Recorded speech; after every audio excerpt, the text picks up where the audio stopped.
The millionaire saw the cleaning lady with a son who looked like him, the same green eyes, the same gesture when smiling, the same birthmark on the left hand. It had been 3 years since his wife had died, 3 years walking alone through empty hallways, and now that child looked at him from the hallway, as if fate were showing him something he did not know he had lost, or something he never knew existed. Like this, if it touched your soul. It is more than a click, it is a silent hug between those of us who have lost and found again. Comment how you think this story will end, and if you have not subscribed yet, it costs you nothing, but for us, it means a lot. Thank you for being here. The wind hit the windows of the 32nd floor with a methodical fury. New York spread out below, small and distant, as if the whole city had decided to become invisible under the March fog. Mary Torres held the squeegee with both hands, dragging it against the glass in precise, almost hypnotic movements. The soapy water fell in thin threads, leaving behind a temporary clarity. Her reflection appeared and disappeared between the drops. A woman of 35 years, dark hair tied in a low ponytail, grey uniform that smelled of industrial soap and accumulated tiredness. Firm hands hardened by work. The eyes, however, kept something that the uniform could not hide. A silent clarity, an intelligence that shone even in fatigue. No one in that building knew who Mary Torres had been, and she preferred it to stay that way. Behind the glass, in the glass-walled meeting room, the voice of Alexander Montgomery exploded like thunder. "It is impossible. Impossible." The hit against the solid oak table echoed to the hallway. Mary felt the vibration through the wet glass. Inside, 8 men in suits moved uncomfortably in their Italian leather chairs. The tension was visible even from where she was, invisible behind the water and the reflection. Alexander Montgomery was 47 years, old and had the face of someone who has built an empire based on perfect decisions and nights without sleep. Perfectly cut grey hair, $3,000 navy blue suit, Swiss watch that was worth more than Mary's annual salary. His eyes were of a hard green, calculating, used to getting correct answers, but that afternoon he did not have them. 4 international consultants. His voice was a controlled whip. 7 months of analysis, 200-page reports, and you come to tell me there's no way out. James Reed, chief tax consultant and trusted man of Montgomery Capital, adjusted his glasses with a nervous gesture. He was thin, meticulous, the type of professional who memorizes tax codes like others memorize poems. "Alexander, we checked every legal angle." His voice shook slightly. "The incorporation of the Canadian holding automatically triggers double taxation. The USA and Canada, there is no recent law that protects us. The IRS will sanction us. Revenue Canada too. We are talking about complete tax exposure." Another executive, younger, with a red tie and sweat on his forehead, added, "If we do not close this merger before Friday, we lose $210 million. Investors are watching. The business press already smells blood." Alexander ran his hands over his face. Outside, the city remained small, indifferent to the drama happening on the 32nd floor. Mary continued cleaning, but her hands had stopped. Something in that dialogue had activated. An old memory, deep, almost painful. Canadian holding, double taxation, USA and Canada. She knew those words, not as abstract concepts, but as legal tools she had handled for years, with surgical precision. The Tax Cooperation Treaty between the USA and Canada, signed in 1998. Little used, almost forgotten, but not cancelled. Her heart began to beat faster. The cleaning cloth slipped from her right hand, falling to the floor with a soft, insignificant sound. Mary looked toward the meeting room.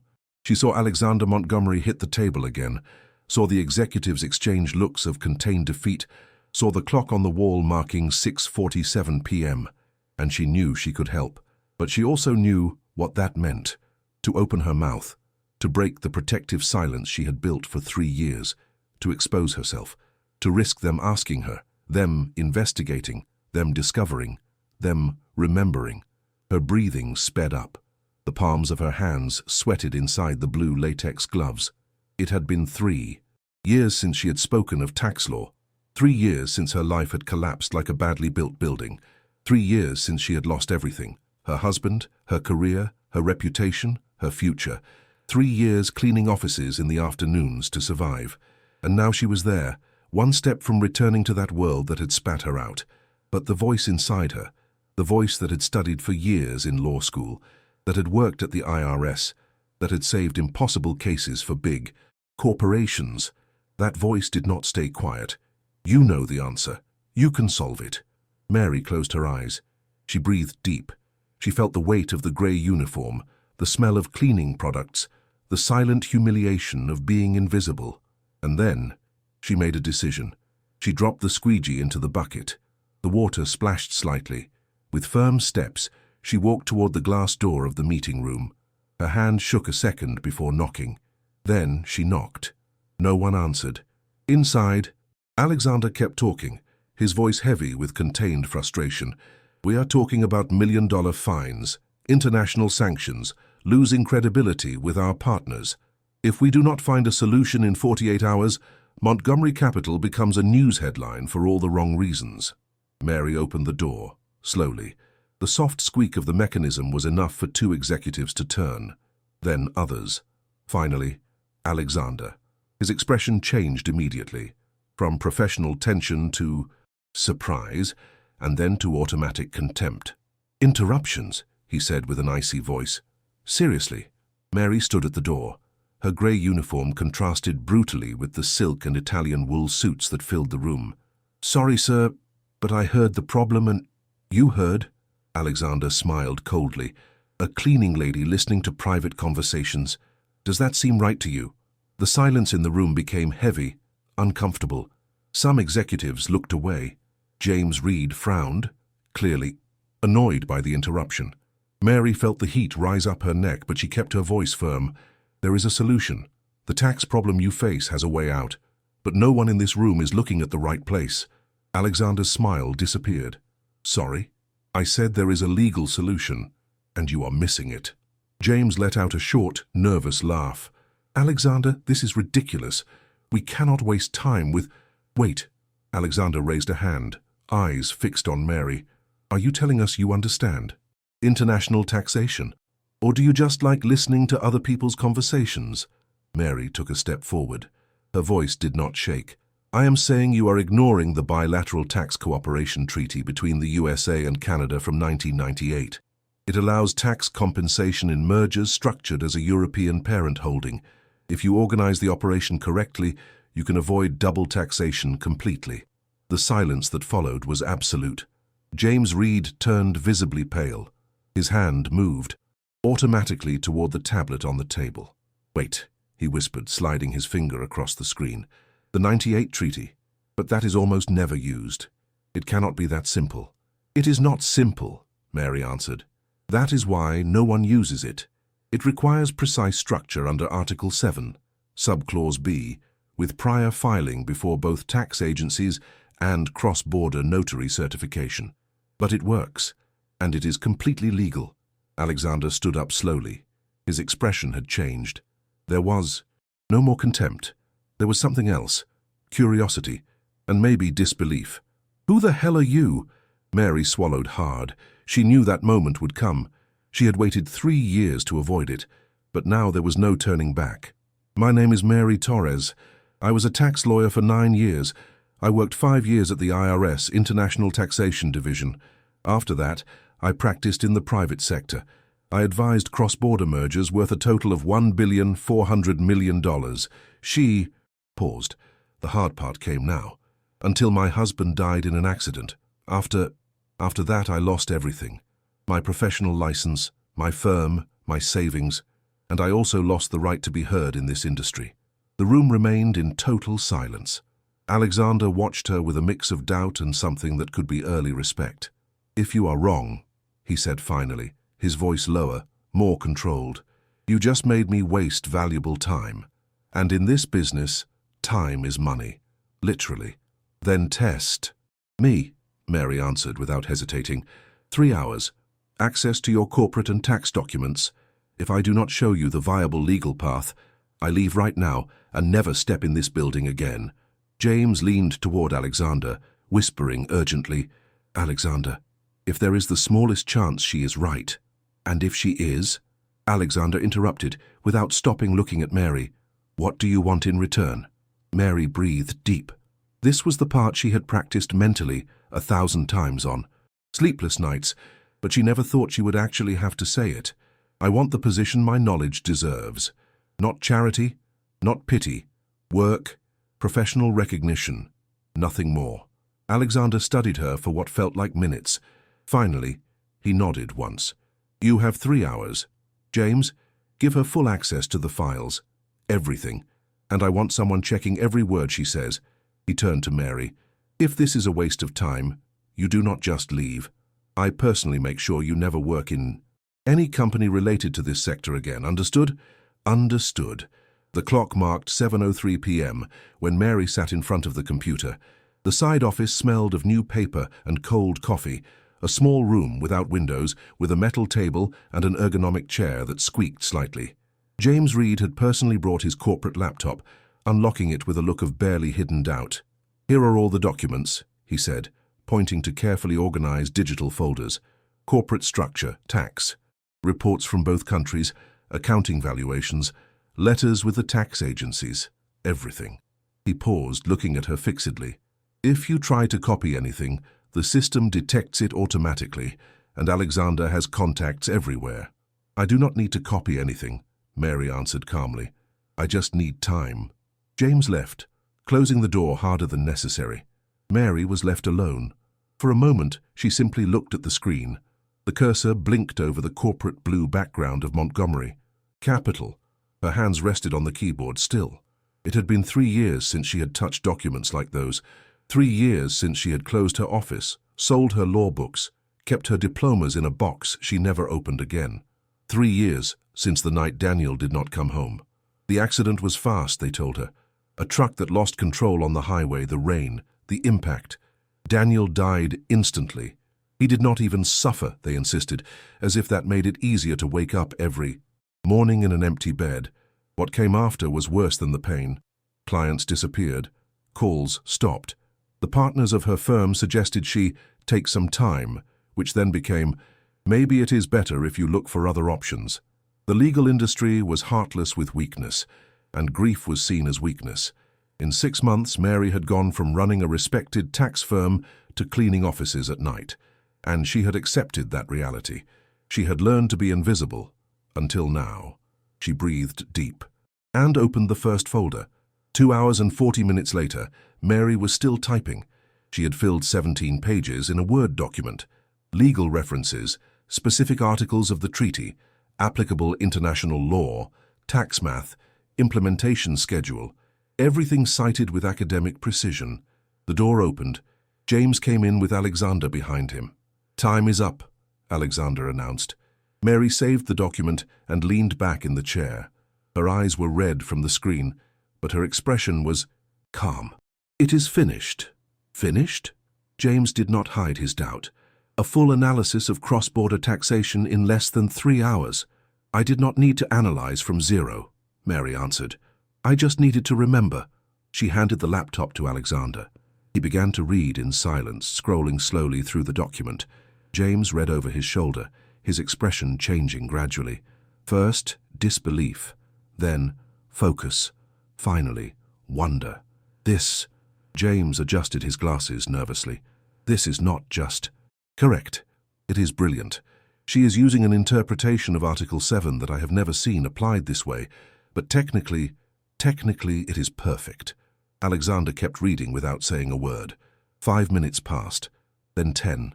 Outside, night had completely fallen over the city. Finally, he closed the laptop carefully.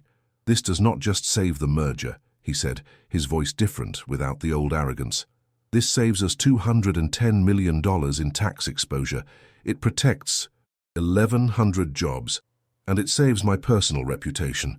He looked at Mary with an expression she could not figure out immediately. Respect, maybe, or real surprise. Mary Torres, he held out his hand, I want you to work for Montgomery Capital, Director of International Tax Compliance. Starting salary, $48,000 a month. You start Monday.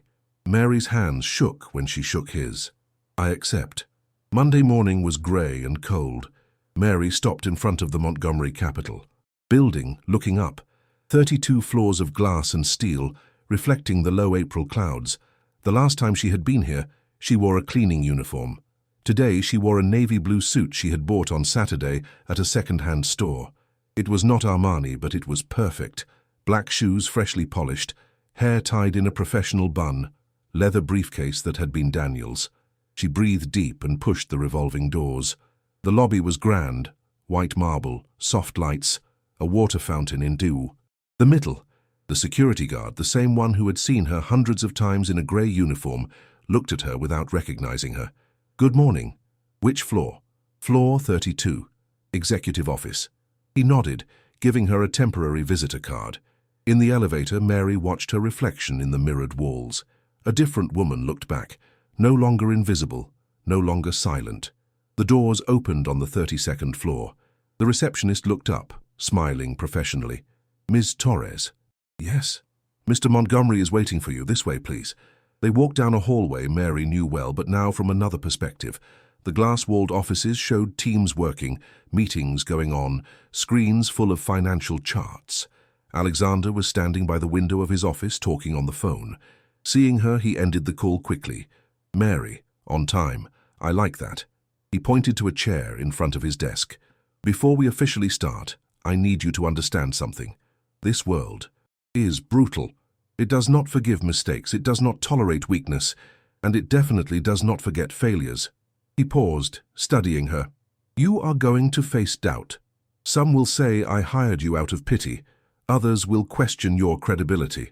There will be those who investigate your past and use it against you." "I know," Mary answered calmly, "and I am ready." "Good, because I gave you this chance for a reason. You are good, very good. But now you have to prove it every day." "Understood." "Understood." Alexander smiled slightly. "Your office is ready. James will introduce you to the team, and Mary, thanks for saving my company."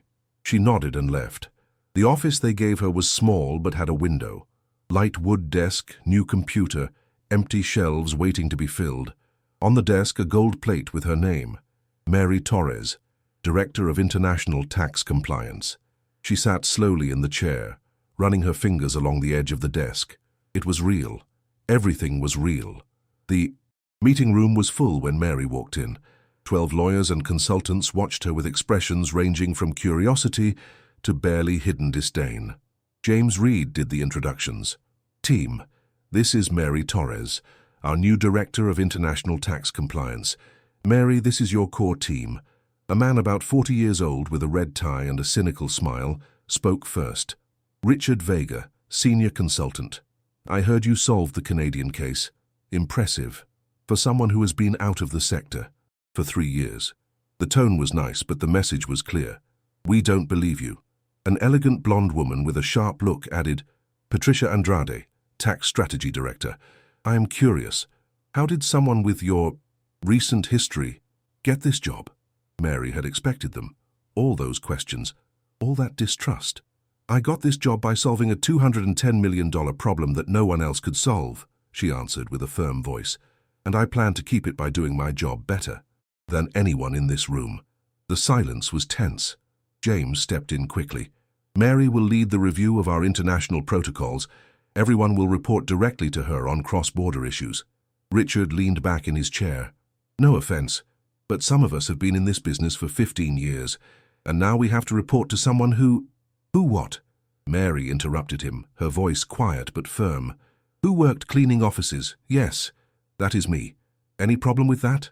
No one answered. "I thought not. Now let us start. I need full reports on all active cases by tomorrow at 10 a.m. The following days were exhausting. Mary arrived at 7 a.m. and left after 11 p.m. She checked every document, every contract, every tax strategy. She found mistakes that no one had detected. She identified risks that had gone unnoticed. She proposed solutions that some thought were impossible, but they worked. On Friday of her first week, Patricia Andrade walked into her office without knocking. "We need to talk." "Go ahead." Mary did not look up from the screen. "Some of the team are uncomfortable. They feel you are over-supervising them." "I am supervising them appropriately," Mary corrected. "And I found 17 inconsistencies in the last 5 reports. Inconsistencies that could have cost millions." Patricia crossed her arms. "Do you know what your problem is?" You think that by solving one case, you have moral authority over all of us? Mary finally looked up. My authority is not moral. It is professional, and it is backed by results. If you have problems with that, talk to Alexander. But while I am here, things will be done correctly.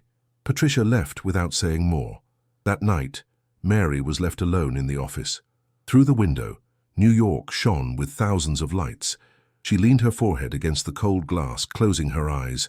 It was harder than she had imagined, but she was not going to give up. Not again. The case arrived on a rainy Tuesday in May. Alexander called an emergency meeting. When Mary entered, everyone was already there. James, Richard, Patricia, and 3 more lawyers. We have a serious problem, Alexander began. Our most important client, Ferreira Group, is facing a surprise tax audit. They are questioning a merger we advised on 2 years ago. If they find irregularities, they do not just lose. We lose credibility, and they will probably sue us for professional negligence. He slid a thick folder to the middle of the table. I need someone to review this completely, now, and tell me if we are in real danger. Richard reached for the folder, but Alexander moved it toward Mary. I want your opinion. Richard did not hide his annoyance. Alexander, I handled that case personally. I know every detail. Exactly why I need fresh eyes, Alexander answered. Mary, you have 24 hours. She took the folder and left.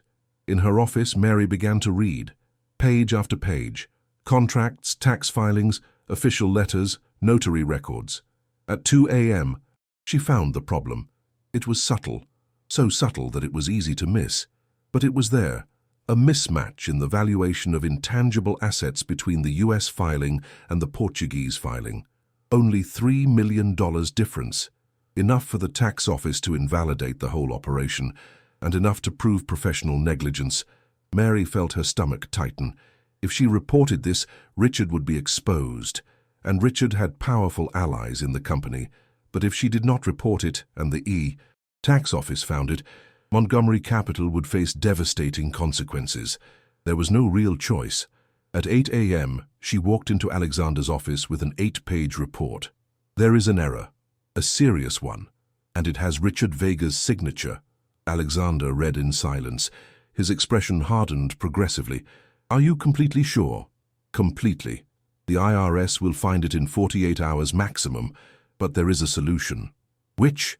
To file a voluntary amended return before they finish the audit.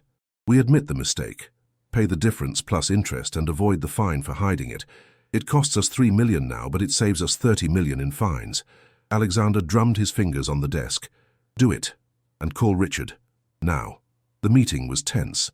Richard turned pale when he saw the report. He tried to defend himself, arguing it was a minor mistake, that anyone would have made it. It is not minor, Mary said calmly. And no, not anyone would have made it. A diligent professional would have checked for consistency between jurisdictions. Are you calling me incompetent? Richard stood up suddenly. I am telling you that you made a mistake that could have cost millions, and that you need to be more careful. Alexander stepped in. Richard, Mary is right. We will implement her solution immediately, and you will review all your previous cases with her. All of them. Richard left furious. James, who had remained silent, approached Mary when they were alone. You just made a powerful enemy. I'm not looking for friends, she answered. I am looking to do my job well.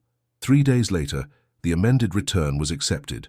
Ferreira Group paid the $3 million plus interest. The audit ended without sanctions. Alexander called Mary to his office.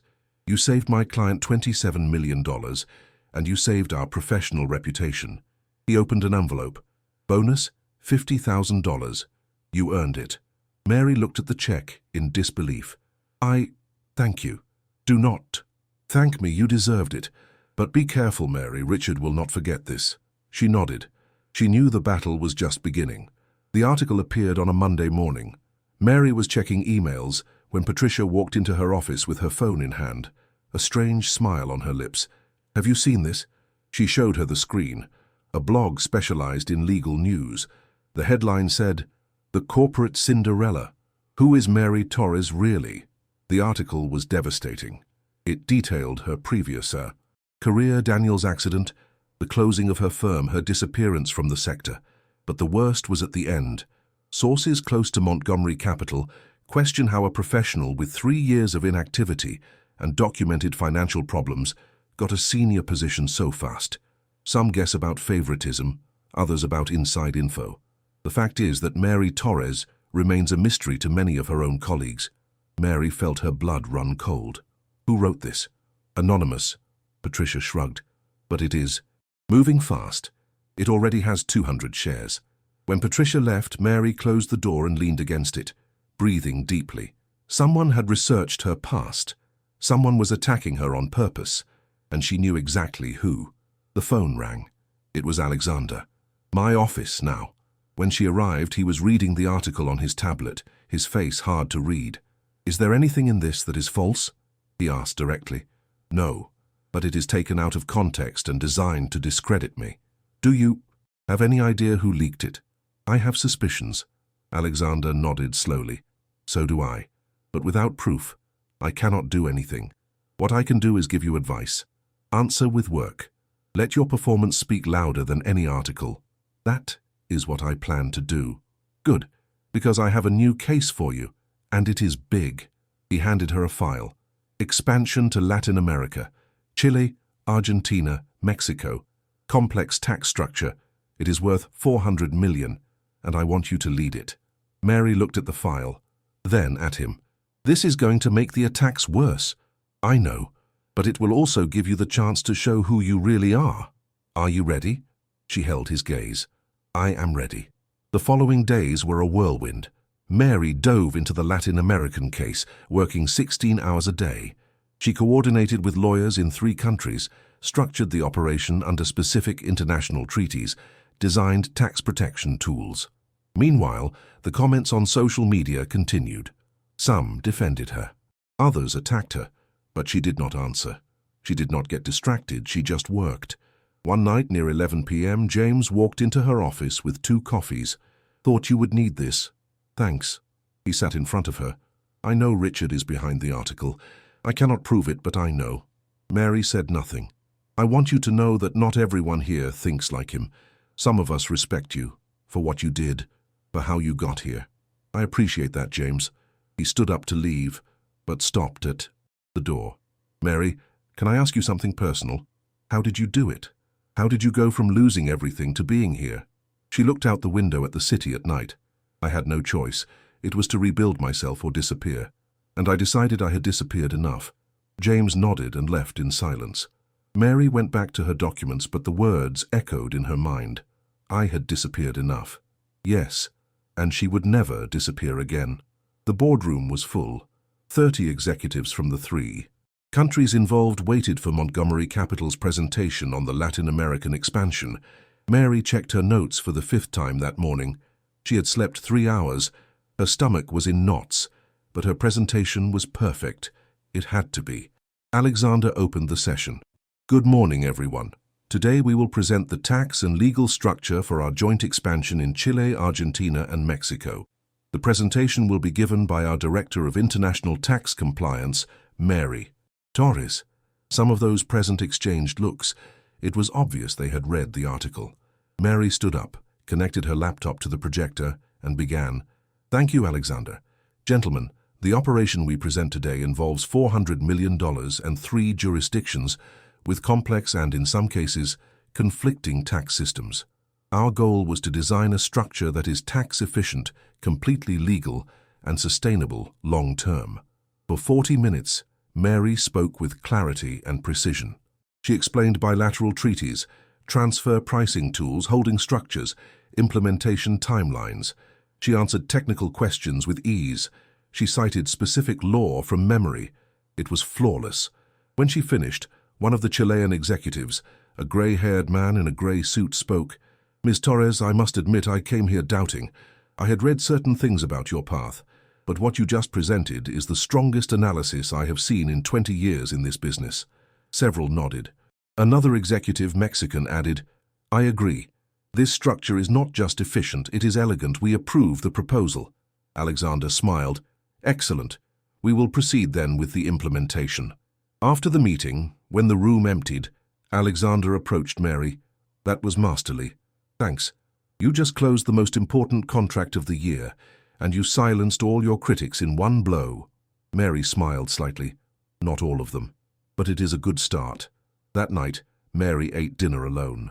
In her apartment. A small, modest space that still smelled of fresh paint. It did not have much furniture.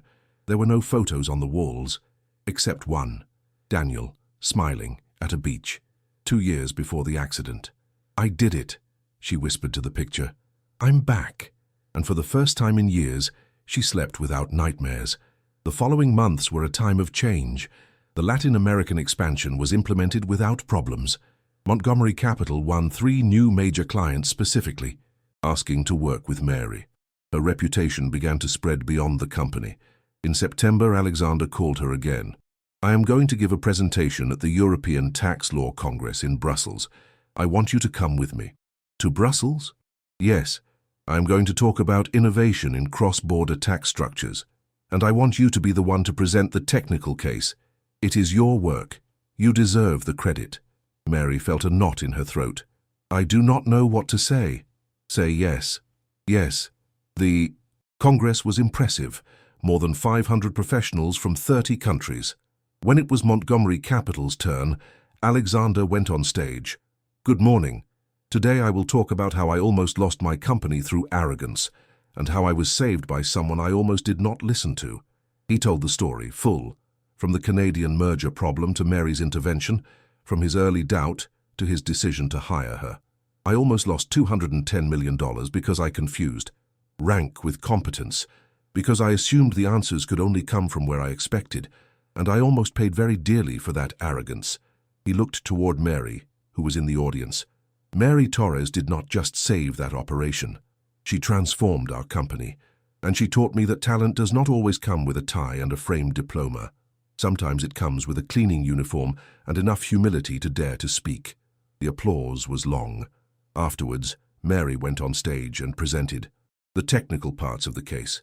She spoke for 30 minutes to a fascinated audience. When she finished, several professionals approached with cards, offers, invitations to collaborate. One of them was Andrew Salazar, senior partner of an international firm. Ms. Torres, your presentation was exceptional. Would you be interested in joining our firm? We could offer you— I appreciate the offer, Mary interrupted politely, but I am exactly where I want to be. That night, in the hotel, Mary looked at herself in the mirror. The woman who looked back was no longer the same one who cleaned windows months ago.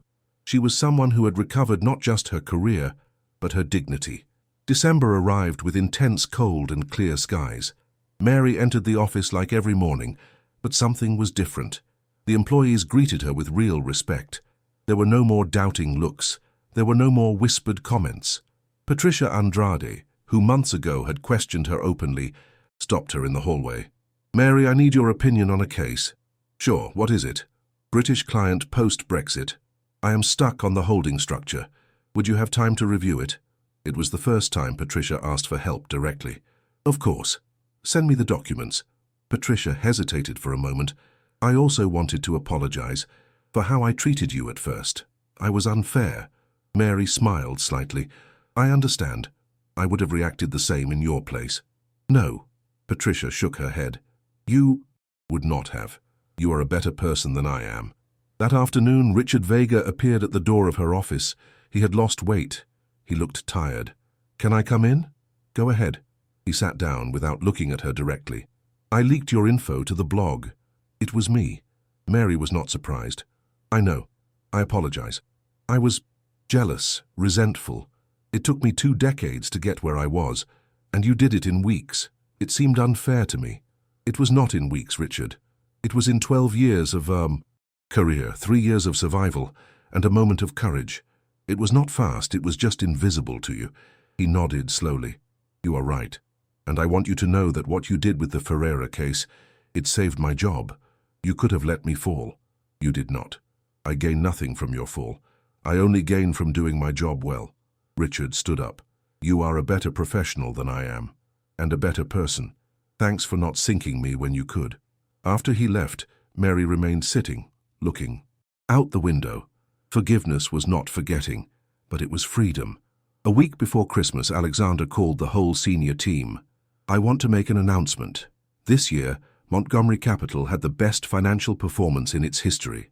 We grew 37%.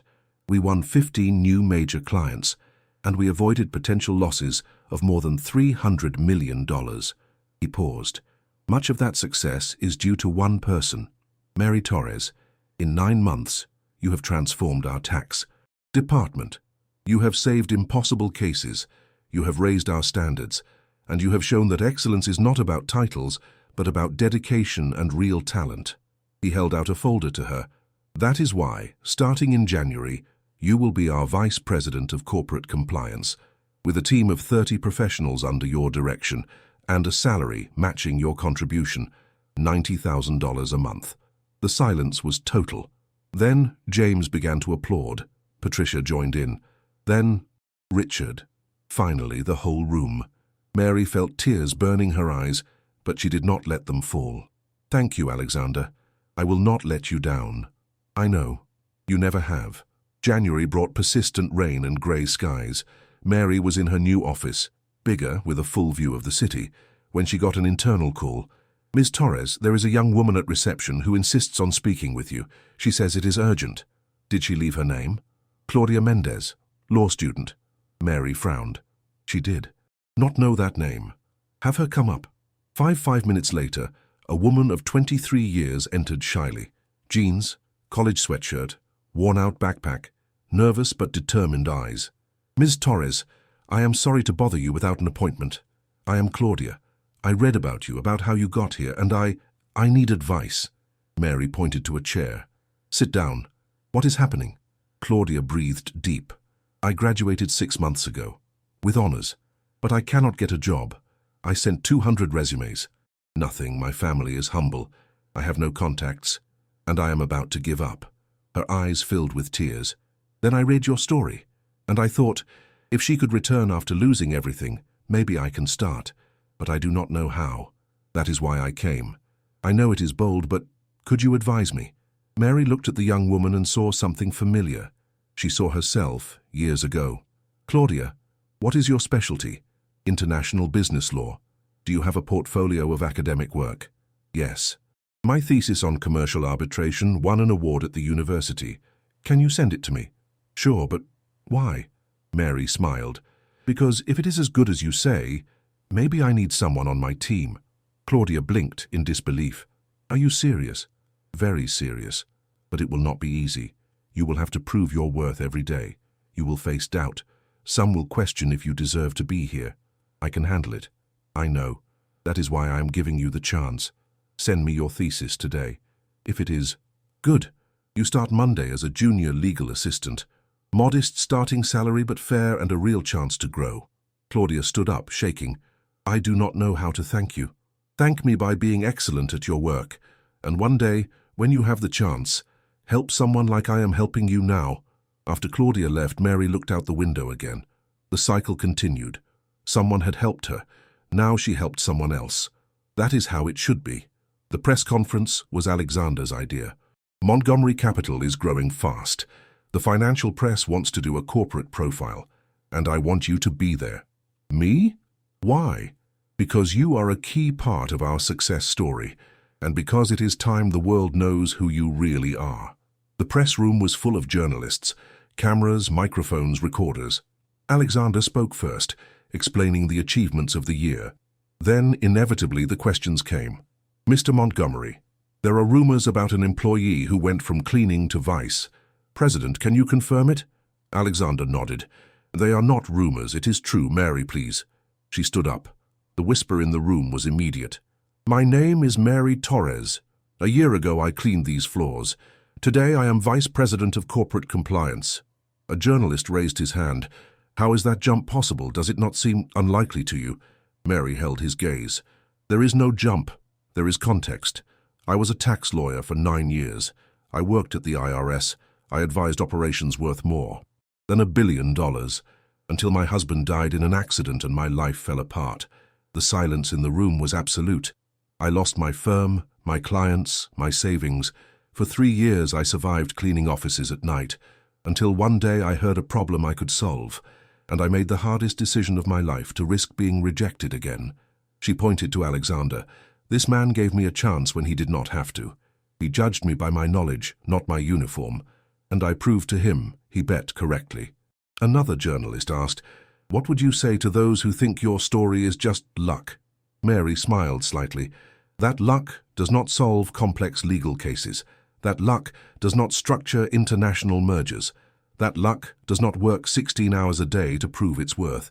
What looks like luck from the outside, from the inside feels like survival. And what message do you have for other people in similar situations?" Mary thought carefully before answering, "That failure is not permanent. That falling does not mean staying down, and that sometimes the only difference between disappearing and rising again is a moment of courage, an instant where you decide you deserve to be heard." She paused. "I would also say this. If you have power to give chances, do not judge just by appearances. Talent exists in places you would never expect, and if you are the ones who need chances, do not give up." I was about to give up 1,000 times. I am glad I did not. The article that came out the next day was different from the one that tried to destroy her. From invisibility to the top, the real story of Mary Torres. This time the tone was of admiration, of respect, of recognition. March brought the first warm days of spring. Mary was reviewing contracts when her personal phone rang. An unknown number. "Hello, Mary Torres? This is Carmen Reed from the law school." "Yes, tell me." "We are organizing a series of talks on non-traditional career paths, and we would like you to be our first speaker to talk to the students about resilience, career change, and—" "I accept." "Oh, wonderful. I thought I would have to convince you more. Can I ask why you accepted so fast?" Mary looked at the photo of Daniel on her desk. "Because someone needs to hear that failure is not the end, and if my story can help even one person, it is worth telling." The auditorium was full. 300 law students, young faces, eager, some hopeful, others already cynical. Mary went on stage without notes. "Good morning. My name is Mary Torres. 2 years ago, some of you might have seen me cleaning these hallways after classes. Today, I come to tell you how I got from there to being vice president of an international corporation." For an hour, she spoke with brutal honesty. She did not sugarcoat anything. She spoke of the pain of losing Daniel, of the shame of losing her career, of the nights crying in her empty apartment, wondering if it was worth it to keep trying. There were days when cleaning bathrooms was easier than facing my reflection, because my reflection reminded me of everything I had lost, everything I believed I would never get back.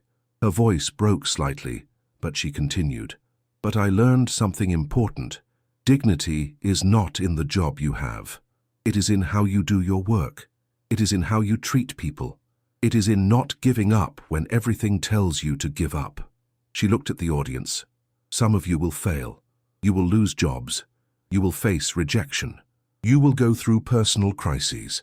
And in those moments you will believe everything ended. But I promise you this, if you keep getting up, if you keep trying, if you do not confuse a fall with an end, you will find your way back." When she finished, the applause was long. Several students approached after with questions, with thanks, with tears in their eyes. A young woman told her, "My mother lost her job a year ago. She is destroyed. Can I share your story with her?" "Please," Mary answered, "and tell her from me that she is not alone." That night, Mary visited the cemetery for the first time in months. Daniel's grave was under a small tree. Fresh flowers she herself had brought weeks ago were wilted. She knelt, removing the dry leaves. "I did it, Daniel. I am back. I do not know if you would be proud, but I am proud of myself. For the first time in years." The wind moved the branches softly. "I know you cannot answer, but I needed to tell you. I needed you to know that I did not give up, that I kept going, that I found the way back to who I was and to who I can be." She stayed in silence for several minutes. Then she stood up, touched the tombstone one last time. "Thanks for having loved me when I was strong, and forgive me for having taken so long to be strong again." June arrived with intense heat and clear skies. Mary was in the boardroom reviewing financial projections when Alexander walked in with a thick folder under his arm and an expression she could not figure out immediately. "I need to talk to you. It is important." He closed the door behind him and sat in front of her. I have been thinking about something for months. Since you arrived here, you did not just change our company. You changed our way of seeing talent chance, the second chance. He opened the folder. I want to launch an official program. We will call it the Professional Second Chance Program. We will find people with interrupted paths, but with verifiable skills. We will give them real chances. Mary felt something expand in her chest. Alexander, that is extraordinary. And I want you to run it. No one better than you to understand what those people need. Are you serious? Completely. It will not be easy. There will be doubt, criticism, questions about if it can work. But if someone can make it work, it is you. Mary looked at the documents. Structures, budgets, schedules. Everything was thought out with care. I accept, but with one condition. Which? That it is not charity. That each person hired really proves their worth. That the standards stay high, because the last thing they need is pity. They need dignity. Alexander smiled. That is why you are perfect for this. The press conference was a week later. The hall was full of journalists, cameras, microphones. Alexander spoke first, explaining the vision of the program, the goals, the initial investment of $2 million. Many talented people lose their careers due to things outside their control. Sickness, family crises, discrimination, past mistakes, or just bad luck. And the current system does not give them a second chance. We are going to change that. He pointed to Mary. This program will be run by someone who does not just understand the concept in theory. She lived it. Mary Torres is living proof that talent does not disappear. It just needs to be rediscovered. The questions came quickly. Do you not fear this will affect the professional quality of the company? Mary answered. On the contrary, people who have fallen and gotten up are usually more resilient, more dedicated, more aware of the value of a chance. They are not risks. They are investments. How will you pick the candidates? Strict technical tests, deep interviews, verifiable references, and something few companies do. Honest talks about their path, their mistakes, their growth. We want to know the full person, not just the resume. Another journalist raised her hand. Ms. Torres, are you not worried that some will take this as charity? That is why it is not charity. It is work, with clear goals, measurable results, and constant checks. If someone does not deliver, they do not stay. But if they deliver, they have the same growth chances as any other employee. During the following months, Mary personally interviewed more than 200 candidates, an accountant of 52 years who had been unemployed 5 years after a severe depression. During the interview, he showed updated knowledge, recent certificates he had earned on his own, and a humility Mary recognized immediately. Why should I hire you? She asked. Because I know what it is to hit bottom, and I know I will never take a job for granted again. I will give everything every day, because every day is a gift I did not expect to have. She hired him, an engineer of 38 years who had left her career for 8 years to care for her sick mother. When her mother died, she found the professional world had forgotten her. I updated my knowledge online, she explained, showing certificates. I studied at night while caring for my mother, because I knew one day I would need to return, and here I am. Mary saw her own determination reflected in those eyes. She hired her.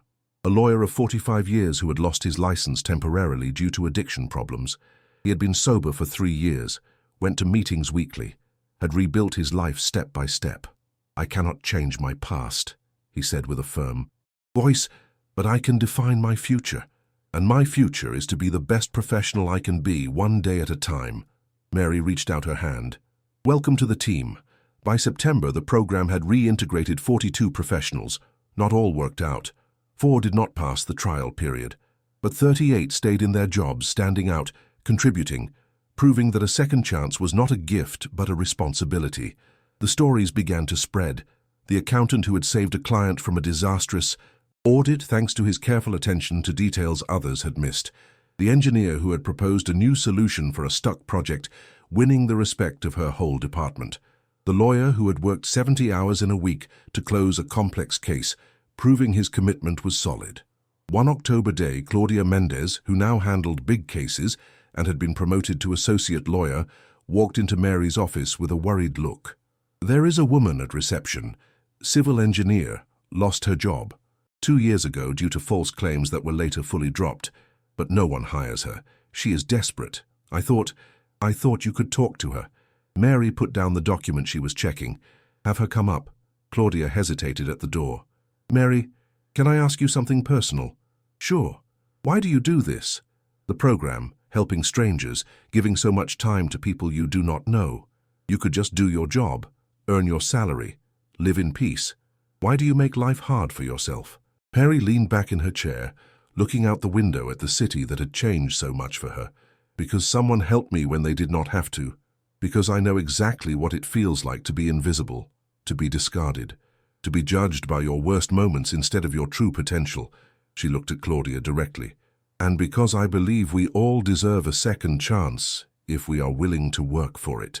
It does not matter where we come from. It matters where we are going. She paused, her voice softer. But I also do it for something more selfish. Every time I help someone get up, I remember that I also got up, and that makes me stronger. It reminds me why it is worth it to keep fighting. Claudia had shining eyes. Thanks for everything, for giving me the chance, for teaching me that success is not just about winning, but about lifting others as you climb. Do not thank me yet, Mary smiled. Just pass it on. One day, when you have the chance, help someone else. That is how you build something truly worth it. That is how we change the system. After Claudia left, Mary stayed thinking. The program had grown faster than expected. Other companies were starting to copy the model. 3 universities had changed their career guidance departments inspired by her story. 2 government offices had asked for advice to launch similar programs at a national level. It was not just her personal story anymore. It was becoming a movement, and that responsibility was both inspiring and scary, because now she did not just represent her own redemption. She represented the hope of thousands who were still where she had been, invisible, forgotten, waiting for a chance. December returned with biting cold and incredibly clear skies. 2 years after that moment, when Mary raised her voice in a meeting room, changing the course of her life forever, Montgomery Capital celebrated its best year in the whole history of the company. The annual party was in the Grand Hall on the 32nd floor. Elegant lights hung from the ceiling. Soft music filled the space. Employees of all levels celebrated together. Mary noticed something that filled her with satisfaction. Several of the professionals from the Second Chance program talked naturally with the rest of the team. They were no longer those from the special program. They were just colleagues. Mary was by the window, watching New York at night shining with thousands of lights, when Alexander approached with 2 glasses of champagne and that smile she now recognized as real pride. To you, he said, offering her a glass. To us, she corrected. This was teamwork. No, Mary. This was your vision, your dedication, your absolute refusal to give up even when everything was against you. I just had the common sense to listen to you when you spoke. They toasted in silence, the glass clinking softly. Alexander looked at his glass, his expression becoming more serious. There is something I never told you. That day when you interrupted the meeting, my first instinct was not to listen to you. It was to call security. I was furious. Who was this cleaning lady to interrupt a critical executive meeting? He paused, the shame visible on his face. And then you spoke, with such confidence, with such knowledge, and I realized something terrible. I had been blind. Not just me. This whole industry. This whole society. We judge by appearances, by titles, by contact networks, and we almost lose extraordinary talent because of that system-wide blindness. You are not the only one who does it, Mary answered softly. It is the system. It is designed that way. But systems can be changed, bit by bit, with conscious decisions. And you are changing it. Alexander pointed toward the room. 42 professionals brought back in our company alone. 16 companies that copied our program. 3 universities that changed their career guidance departments inspired by your story. 2 legislative proposals on job re-entry that cite your case as an example. His voice filled with something that sounded like wonder. Do you know what my biggest pride is? It is not the financial records. It is not the corporate awards. It is that when people ask about Montgomery Capital now, they no longer say Alexander Montgomery's company. They say the company where Mary Torres works. And that That is more valuable than any balance sheet. Mary felt tears burning her eyes, but this time she did not hold them back. She let them fall freely. Thank you for everything, for listening to me when no one else would, for risking it with me when you had no reason to do so, for seeing something in me that I myself had stopped seeing. No, Alexander shook his head. Thank you for daring to speak, for having the courage to risk being rejected again, because if you had not done it, well, we would probably be bankrupt now. He smiled. And I would still be an arrogant idiot who confuses rank with competence. That moment, Claudia approached quickly, holding an elegant envelope with an official seal. Mary, this just arrived by special messenger. They said it was urgent and personal. Mary took the envelope. Thick, expensive paper. The shield of the Department of Labor in the corner. She opened it with hands that shook slightly. It was an official invitation, printed in gold letters. National Award for Professional Excellence and Social Reintegration for her outstanding contribution to social change through the innovative Professional Second Chance program and for representing an inspiring example of resilience, dedication, and personal transformation. Award ceremony, January 15th, Convention Center, New York City. Mary read the invitation twice, 3 times, unable to believe what it said. I cannot accept this, she whispered. The program was Alexander's idea. It was my initial idea, he interrupted firmly. But you made it real. You are the one who talks personally to each candidate, who fights for every chance, who turns broken lives into renewed careers. You are the one who works until midnight making sure each person has the support they need. The award is yours. Completely deserved. James Reed, who had heard from nearby, added, Mary, when you arrived here, some of us thought you were a risk, me included. Now, you are the reason this company has a soul and not just a balance sheet. Accept the recognition. You earned it. The ceremony was 3 weeks later, in the Grand Convention Center. Mary arrived in a simple but elegant dark blue dress. Alexander, James, Claudia, and her whole team went with her, but also there were the 42 professionals from the program. Each one had insisted on coming, on being present. You gave us a chance, said the accountant of 52 years. The least we can do is be here when they recognize you for it. The hall was full. Hundreds of faces. Authorities, business people, academics, journalists, camera flashes, TV cameras. When they called her name, Mary stood up. Her legs shook, but her steps were firm. She went on stage with her head held high. The Secretary of Labor, a distinguished man with grey hair, handed her the award, a glass recognition engraved with her name and the words, "For transforming lives through opportunity." Ms. Torres, said the Secretary to the microphone, your story is an inspiration to millions in this country and beyond. It is a reminder that failure is not permanent, that dignity can be recovered, that there is always a way back if there is will. Do you have some words to share with us? Mary approached the microphone. She looked at the crowd, all those faces waiting, and for a moment she felt the weight of responsibility. Then she breathed deep and spoke.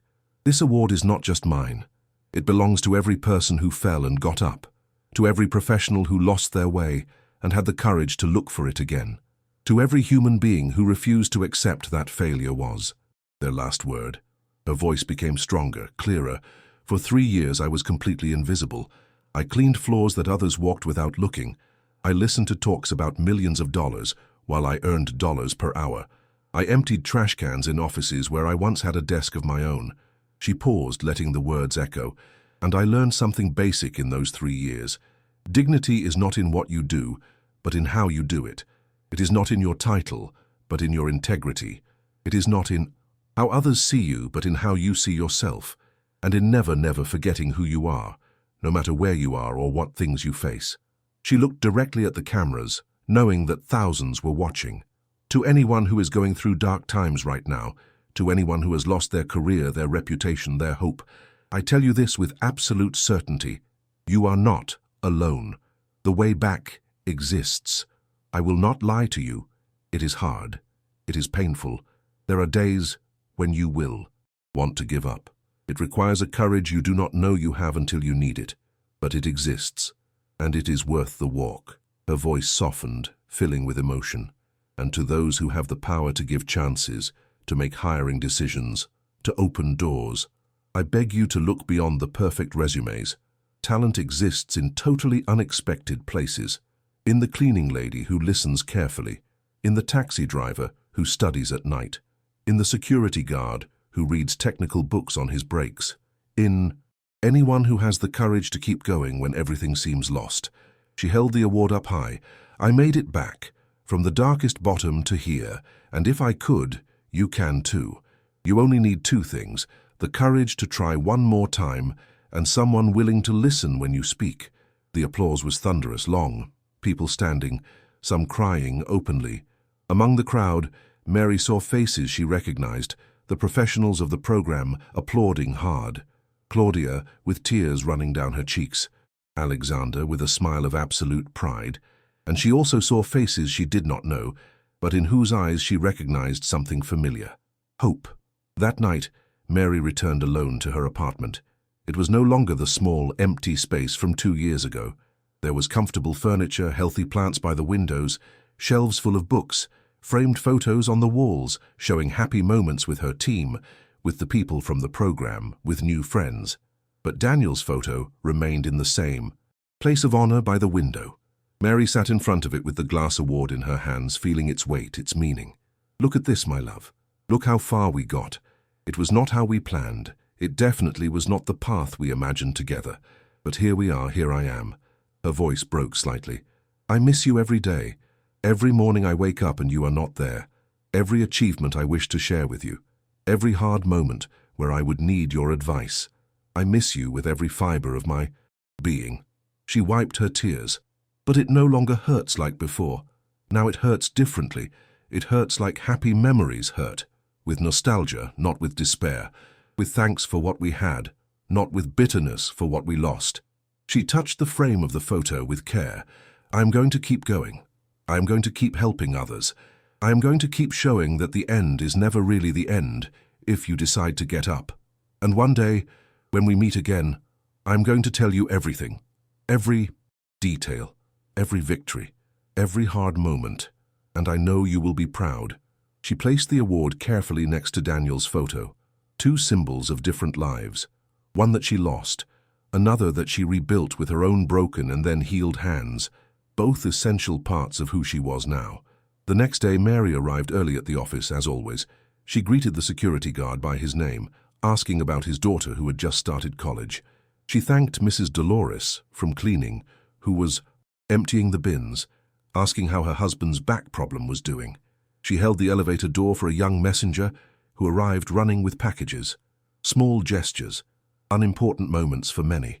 But for Mary, they were everything, because she would never forget what it meant to be invisible, and she would never let others feel that way while she had a voice. On her desk, she found a handwritten note from Alexander. Meeting at 10 a.m. I have a proposal. Expansion of the program to a national level. Government investment. I need your vision. I think you are ready for something even bigger. A. Mary read the note twice, feeling a mix of excitement and responsibility. There was always something bigger. There was always another mountain to climb. There were always more people to help. But now she knew something that before she completely ignored. It did not matter how high the mountain was, because she had already climbed the hardest one of all. The mountain of believing in herself. Again, the mountain of turning pain into purpose. The mountain of turning invisibility into impact. And that victory, that basic transformation, no one could ever take from her. She stood up and walked to the window. New York spread out before her, huge and bright under the winter sun. Millions of stories happening at once in that city. Thousands of people fighting, falling, getting up. And she now had the chance to help more of those stories have hopeful endings. Not everyone would get as far as she did, but everyone deserved the chance to try. She looked at the clock. 9:45 a.m., 15 minutes for the meeting. She took her agenda, her laptop, and the glass award she had brought with her to place in her office. A daily reminder, not of what she had achieved, but of what she could still achieve. Mary Torres walked toward the meeting room with a firm step, head held high, heart full of purpose. Not as someone who had never fallen, but as someone who had learned that falling was not the end, that getting up was possible, and that helping others get up was the true meaning of success. The door of the room opened. Alexander was there, along with people from the government, directors of other companies, academics, all waiting for her, all ready to listen. And Mary Torres, the woman who once was invisible, entered to change the world a little more.